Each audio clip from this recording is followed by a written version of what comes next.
नमस्कार दोस्तों, स्वागत है आपका अपने चैनल विधि जोशी एकेडमी में। और हम कर रहे हैं classes on BNS. These classes are very very important for your prelims and very very important for your mains. And let's start the 77 voyeurism. 77 एक फिल्म आई थी, कौन सी फिल्म थी? मालामाल weekly. Have you seen it? मालामाल weekly, उसमें राजपाल यादव का ना एक बड़ा इंटरेस्टिंग किरदार था, है ना? वॉरिज्म। वॉरिज्म को हिंदी में बोलते हैं, लिख देता हूं। अच्छा, वॉरिज्म को who can translate it? Anyone? दृश्य रतिका, रतिकता, दृश्य, इसको संधि विच्छेद करते हैं, दृश्य रतिकता। चलिए, तो again very important section 77 BNS and this is 354 C IPC में था। वॉयरिज्म इसका नाम है ऑफेंस का। ये देखिए 354 ए बी सी डी और ये आपका 74, जितने भी सेक्शन 74, 75, 76, 77 ये आपको करेक्टली मैच में भी आ सकते हैं, ध्यान रखना। एक तरफ ऑफेंस का नाम, नेम और सामने सेक्शन, तो इसलिए बहुत स्पेसिफिकली रट लेना है इसको।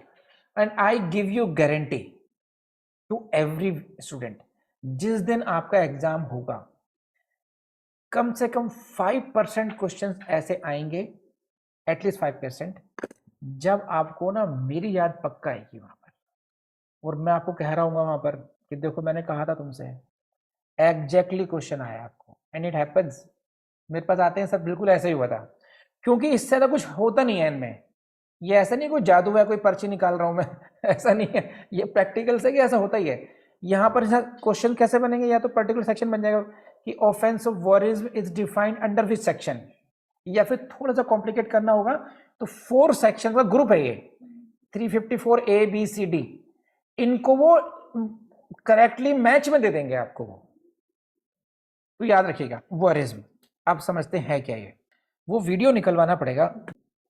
तो मैं थोड़ा सा इसको आपको बताता हूँ। वॉरिज्म में क्या होता है, उसमें एक किरदार है राजपाल यादव का। वो क्या करता है कि उसके दोस्त लोग बैठे हैं, मंडली है उन लोगों की, आवारा लोग हैं, और कोई लड़की वहां से गुजरती है अगर, तो वहां से कुछ इस तरीके से करेंगे ताकि ना जो कीचड़ है, कीचड़ के कुछ छींटे उस लड़की के पर गिर जाए। वो अरे अरे अरे तुम तो गंदी हो गई, अरे जाओ जाओ वहां जाओ।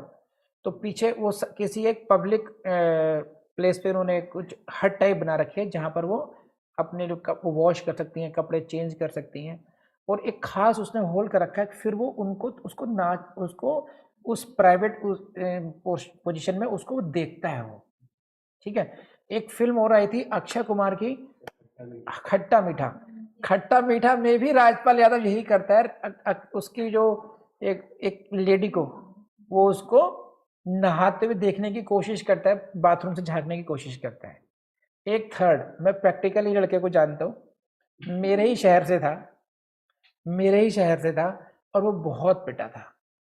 वही वॉरिज्म कर रहा था। बगल में उसके फ्लैट में लड़कियां रहती थी, और जो ऊपर जो वॉशरूम था, ऊपर कुछ शीशे का कुछ इस तरीके का था कि वो उससे आइडेंटिफाई कर लिया था उसको। तो वो उनको नहाते हुए देखता था। एक बार वो पकड़ा गया, फिर जो उसकी धुनाई हुई है, समझे सब। तो मुझे लगता है कि आप लोगों को भी आइडिया लग गया होगा कि what do you mean by the voyeurism. Everything is clear. But ये था एक प्रैक्टिकल सिनेरियो, जैसा हम लोग जानते समझते हैं, लेकिन क्योंकि हम लोग लीगली हम लोगों ने समझना है, हम लोगों ने टेक्निकली समझना है, तो हमें टेक्निकल एस्पेक्ट समझने होंगे कि कौन कौन से वर्ड्स यहाँ पे यूज किए गए हैं, कब हम कह सकते हैं this is the offensive word और नॉट, कौन कौन से इसके कंपोनेंट हैं, और कहाँ कहाँ से एग्जाम में आएगा। थोड़ा सा लेंथी है, लेकिन हम लोग समझने की कोशिश करते हैं, ठीक। चलिए, हु एवर, प्लीज ध्यान दीजिए, who ever watches, number 1 highlight कीजिए अलग से, वॉचेस और captures the image of a woman. Whoever watches a woman, ऐसे पढ़ सकते हैं इसको आप, whoever captures the image of a woman, ठीक है। जो कोई भी, वुमेन को हिंदी में क्या बोलते हैं यहां पर? महिला। स्त्री की जगह इन्होंने यूज किया, इन्होंने महिला। स्त्री तो फिल्म भी आ चुकी है 2 बार, है ना? महिला 1 महिला 2, महिला 1 महिला 2 नहीं, स्त्री 1 स्त्री 2 हाँ जी। तो whoever watches a woman or whoever captures the image of a woman, जो कोई भी किसी महिला को देखता है या महिला की फोटो, अगर आप लोगों ने यहीं पर क्लास स्किप कर दी तो आप बड़े संकट में पड़ सकते हैं। ये ऑफेंस नहीं है, ठीक है? किसी को किसी महिला को देखना ऑफेंस नहीं है, किसी महिला के फोटो लेना ऑफेंस नहीं है कि नहीं है? अब बात है आगे, आगे की, ये है क्या? वुमेन कौन सी? Engaging in a private part, बस ये इंपॉर्टेंट है, इस लाइन को हाईलाइट कर लीजिए। हिंदी में इसको बोलते हैं, अब देखो यहां पे लिख देना प्राइवेट कृत्य। प्राइवेट की हिंदी ढूंढ ही नहीं पाए, प्राइवेट शब्द इतना ज्यादा घुल मिल गया कि हिंदी इंग्लिश खत्म हो गया है। निजी ऐसा कुछ होना चाहिए, वहां भी कौन सा बहुत समझदार लोग बैठे होते हैं जो ट्रांसलेशन बैठे होते हैं। आजकल ट्रेंड हो गया, हाँ हाँ, आजकल ट्रेंड क्या हो गया देखो मैं बताता हूँ, यू विल बी सरप्राइज। अब हाई कोर्ट के जजेस हो गए, सुप्रीम कोर्ट के जजेस हो गए, ये अपॉइंटमेंट करते हैं अपने लिए। आपने देखा होगा, वैकेंसी देखी होंगी कि वो उनके लिए क्या बोलते हैं उसको, इनके इन रिसर्चर्स की पोस्ट हो गई, वो उनको रिसर्च करके देते हैं उसकी तरह से। ऐसे ही जो सीनियर लॉयर्स होते हैं, जो लॉयर्स होते हैं वो भी अपने जूनियर लगते हैं रिसर्च करने के लिए, है ना? तो एक मेरे पास अपॉइंटमेंट के लिए लड़की ने अप्लाई किया एंड वो मेरे एक नॉन ऑनरेबल हाई कोर्ट जज के साथ काम कर चुकी थी and she was highly recommended. Appreciation letter था, इंटरव्यू में वरद जो मिनी कॉमन इंटेंशन कॉमन ऑब्जेक्ट को वो नहीं समझा पाई, मुझे वो बेसिक्स नहीं समझा पाई वो। और फिर जो मैंने जो क्वेश्चन करने शुरू करे वो इतना, सर कहने सर की एक ही रिक्वेस्ट है, लॉर्डशिप को मत कहना, क्योंकि मेरी इमेज, क्योंकि उसमें क्या लॉर्डशिप ने क्या देखा, लड़की इंग्लिश बोलती है फ्लुएंटली, फटाफट कॉपी पेस्ट कर लाती है, वो कभी गए नहीं उसमें वो, क्योंकि जब वो ऐसे एनवायरनमेंट में रह रहे हैं जहां पर ज्यादातर लोग हिंदी स्पीकिंग है, जरा सा भी कोई इंग्लिश बोलेगा तो वो समझदार लगने लगता है ऐसे ऐसे। और दूसरी बात, साक्षात मैं विक्टिम बैठा हूं ऐसे जूनियर एडवोकेट्स का। मैं भी अपनी चलो थोड़ी कहानी आपसे शेयर कर लेता हूँ, दर्द दर्द कह लो या कुछ भी कह लो, अब तो लगता है अच्छा ही हुआ। मेरा क्या हुआ, मेरे साथ ट्रेजरी हुई कि वाइफ का सिलेक्शन हुआ 2003 बैच में जुडिशरी में, because it was her dream, मेरा नहीं था, मेरा ड्रीम था यूपीएससी। इन बिटवीन मेरा सिलेक्शन हो गया एपीपी में। अब सब लोग मेरे हमदर्द बन गए, तब तक सही चल रहा था, जब तक जुडिशरी में होते ही मैं सबके हमदर्दी में आ गया कि ऐसे मुझे खा जाएगी, है ना नीना, कि भाई वाइफ जज हो गई। मैंने कहा, तुम्हें क्या दर्द है यार, हमारी सही चल रहा है बढ़िया। एनीवेज उनको ये था कि मैं थोड़ा कम उसमें रह गया, तो मुझे भी अगले वाले बैच में मैंने अप्लाई किया 2006 में, प्रीलिम्स हो गया, मेंस टफ हो गया इस बार। नीना के उसमें था 50% मिनिमम क्वालिफाई, मतलब अगर मेंस में क्वालिफाई करेंगे मिनिमम 50% लाएंगे तो क्वालिफाई करेंगे। मेरे में उन्होंने गधों ने कर दिया 60%। अब फिर बहुत बड़ी टेंशन हो गई, मैंने कहा अगर मैं मेंस क्वालिफाई हो गया, समाया तो जनरल्स में जाएगा नहीं कि 50% ये निकल कर सिलेक्शन ले गई है, मैं 60% में मुझे लटका दिया इन्होंने, कहाँ मेंस में 50% लाना और कहाँ पे 60% लाना। तो एनी हाउ ट्रिक्स वर्कड और वो 62% मेंस में भी आ गए। तो साहब इंटरव्यू क्वालिफाई करके 43 वैकेंसी थी तो 3 टाइम्स लेते हैं, तो 62 लोग ही कर पाए क्वालिफाई आज, तो ये हो गया कि हो ही जाएगा। अब उसमें एक क्वालिफिकेशन नोटिफिकेशन में दे रखा था, एक क्लॉज थी basic knowledge of computer operations, essential qualification में LLB, basic knowledge of computer operation एक ही हो गई। अब भाई बेसिक नॉलेज क्या है, उसका कहीं कोई सिलेबस नहीं, कुछ नहीं, तो मैंने भी इजी लिया कि आता तो है ही मुझे। अब प्रीलिम्स में पूछ लेंगे क्वेश्चन, मेंस में तो कहीं कोई स्कोप है नहीं, या कुछ इंटरव्यू पूछ लेंगे, हल्का फुल्का पूछेंगे तो। अब इंटरव्यू लेटर जब आया तो उन्होंने लिखा कि your test of computer operations will be taken at the time of interview. अब जनरल ट्रेंड क्या होता है, घर पापा ने कहा कि भाई तैयारी कर ले, मैंने कहा बेसिक नॉलेज है इतना मुझे आता है, और दूसरी बात पापा जी फेल पास का तो कुछ होता नहीं है, या तो मेरिट लिस्ट बनेगी अब, क्वालिफाइंग तो प्रीलिम्स में डिस्क्वालीफाई हो चुके, अब तो मेंस के मार्क्स ऐड होंगे और इंटरव्यू के मार्क्स ऐड होंगे, उसके बेस पे मार्कशीट आएगी फाइनल। इंटरव्यू, एक्सपर्ट, हाँ जी इधर आ जाओ। अब बूटिंग किसे कहते हैं? अब मैं फंस गया। मैंने कहा sir honestly speaking I can operate the computer but I don't know the technical meanings. फिर उन्हें अंडू करो, ये करो, वो करो। अब जाहिर बात है कोई अगर स्टेनो होगा उसकी स्पीड अलग होगी, हम लोग की स्पीड अलग होती है, वो ठीक है सामने आ जाइए। इंटरव्यू हो गया, बाहर जा करके मुझे पता चला कि भाई कंप्यूटर वाला बैठा हुआ है। मैंने कहा क्यों डर क्यों रहे हो, हद से 2-4 नंबर कम दे देगा, यही तो हो जाएगा। उसने रिमार्क्स लिख दिए, कंप्यूटर नॉलेज नॉट सफिशिएंट। उसको गाइड ही नहीं किया गया था कि तुम सफिशिएंसी और इनसफिशिएंसी का लेवल यहाँ पर ये स्टेनो वो नहीं है, यहाँ पर जुडिशियल ऑफिसर्स के लिए आए हैं। तो सफिशिएंट तुम किस लेवल, सफिशिएंट जज के लेवल पे हल्का फुल्का देखोगे, वो स्टेनोग्राफर के टाइपिंग लोग अलग ही लेवल पे देखोगे। अगले दिन से उसने लिखना बंद कर दिया। लेकिन पहले दिन 5 लोग शहीद हो चुके थे including me. First and second जब हमारी मेरिट लिस्ट आई तो I was scoring very well and I was in the first 20 जो जनरल कैटेगरी के थे। तो 15-16 रैंक पे मेरा नंबर आ रहा है, लेकिन मेरा अपॉइंटमेंट उन्होंने रोक दिया। क्यों? क्योंकि साहब उसमें लाइन लिख दिया उन्होंने कि you did not qualify, you don't have the basic knowledge. उनके भाई फिर हाई कोर्ट गए हम, क्वेश्चन ये रेज किया कि what do you mean by the sufficient. अगर ये टेस्ट है तो पासिंग मार्क्स बताओ और मैंने कितने ऑब्टेन किए। भाई आप बताओगे ना 1 नंबर से फेल हुआ, 2 नंबर से फेल हुआ, इसका कोई जवाब नहीं है ना आरटीआई में कि भाई कितने नंबर का रखा, 100 का पार्ट बनाया गया था क्या?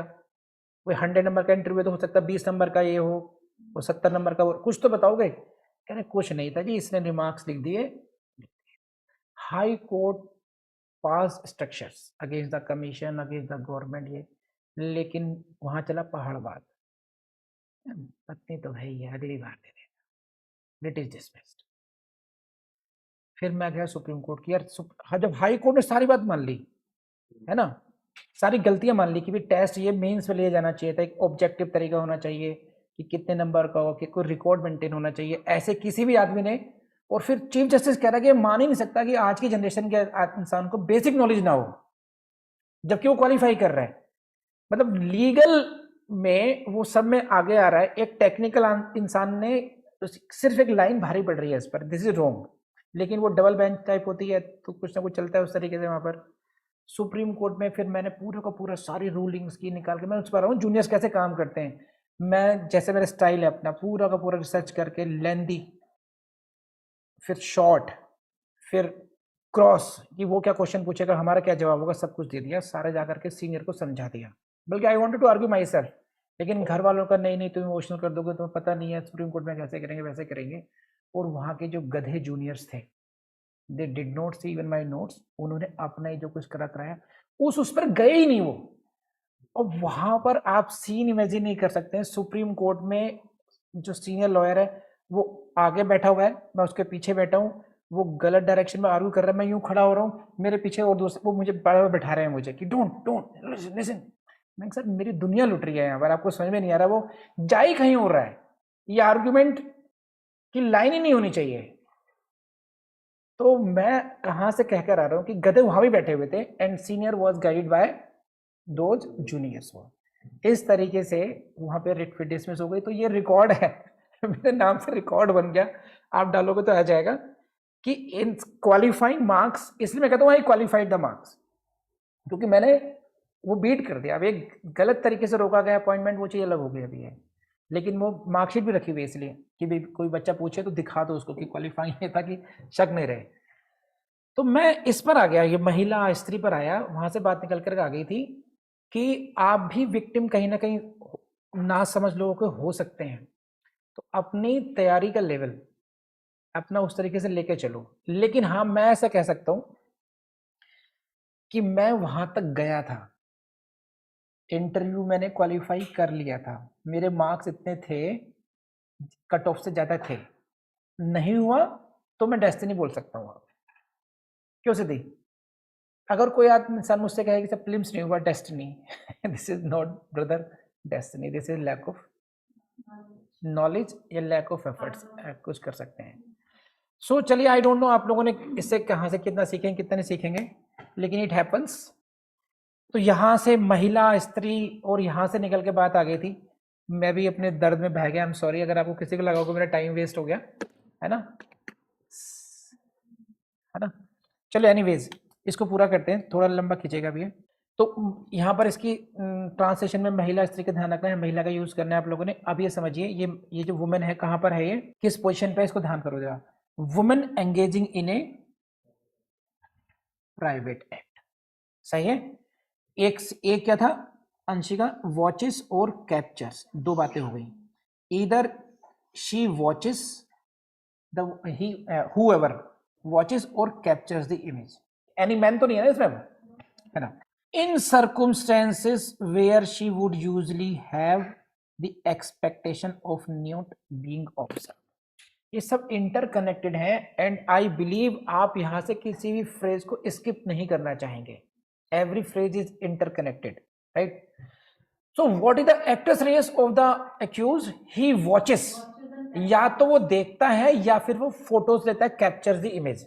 किसकी इमेज लेता है, ए वुमेन, किसी महिला की पिक्चर्स लेता है, किसी महिला को देखता है। कब देखता है, when she is engaging in a private, तब जब वो प्राइवेट, वो महिला प्राइवेट कृत्य में लिप्त है। लिप्त का नेगेटिव वर्ड हो गया, लगी है। इन सर्कमस्टेंसेस, ऐसे घटनाक्रमों में, when she would usually have the expectation of not being observed, ऐसे सर्कमस्टेंस में जब वो ये एक्सपेक्ट करती है कि उसको उस दशा में कोई भी नहीं देखेगा, expectation of not being observed, तो आपको एक एक टेक्निकल फ्रेज को याद रखना है। वुमेन को क्या कर रहा है, ही इज वॉचिंग और he is taking pictures, he is capturing the images, किसकी, वुमेन की।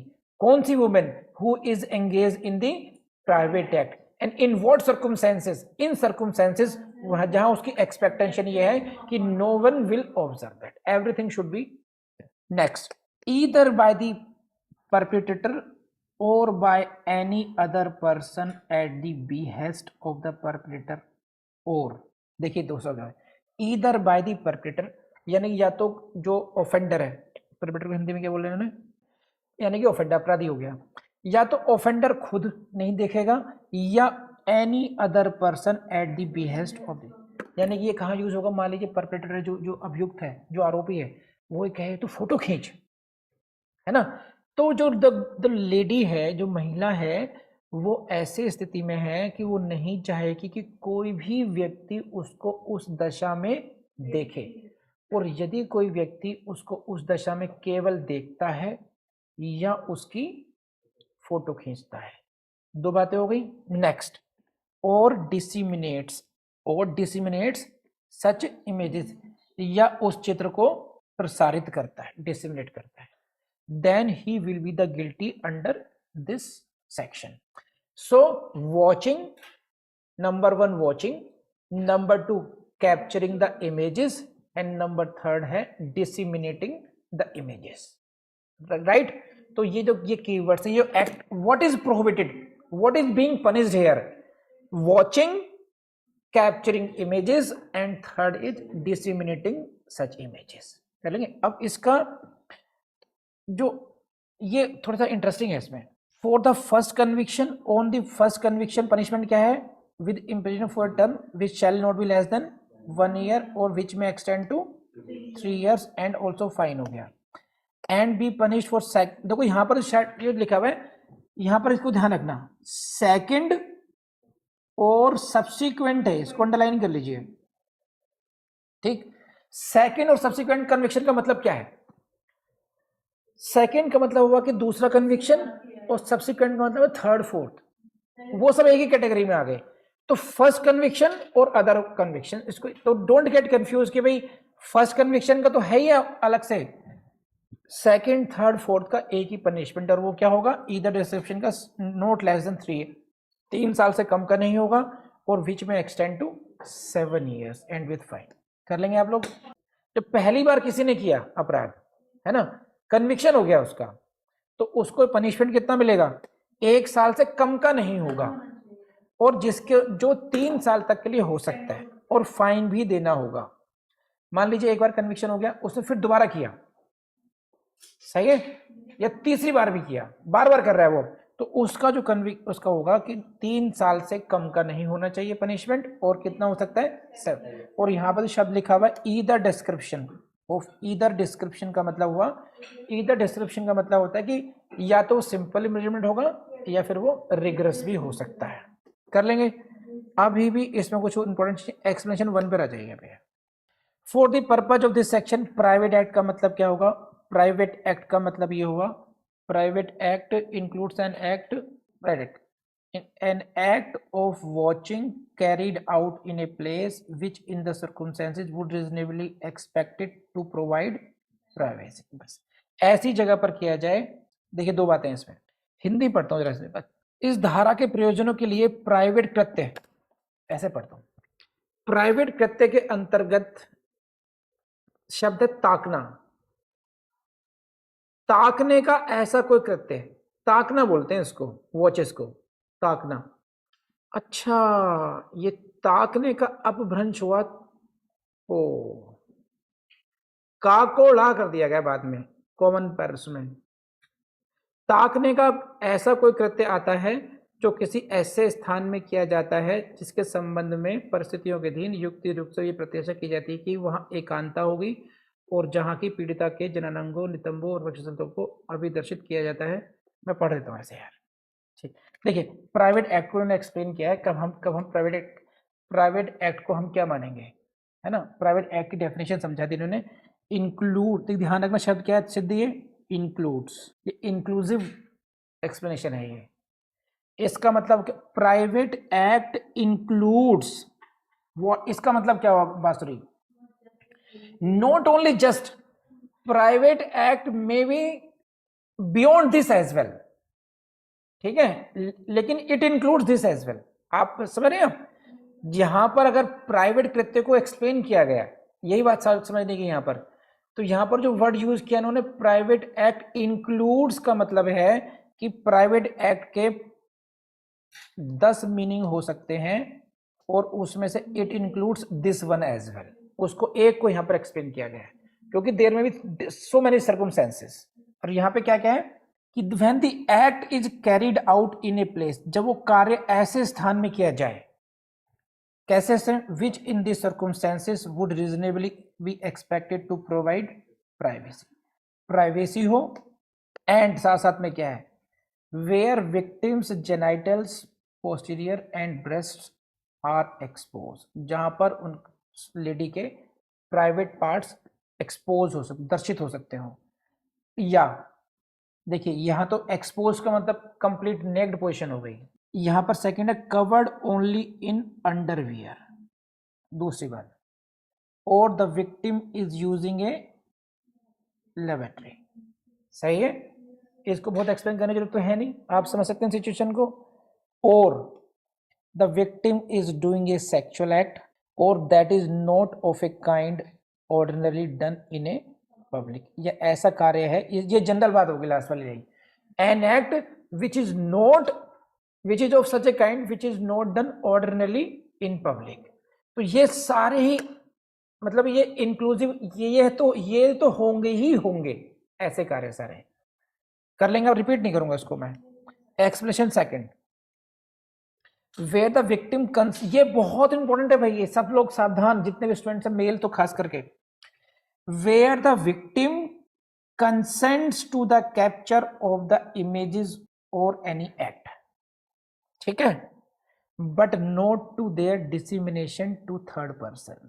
यहां पे ध्यान रखना, सिद्धि ध्यान रखोगे भाई, कंसेंट किसके लिए यहां पर, कंसेंट ये है कि you can take picture, no issue, है ना, but you will not disseminate, इसको प्रसारित नहीं करोगे आगे को।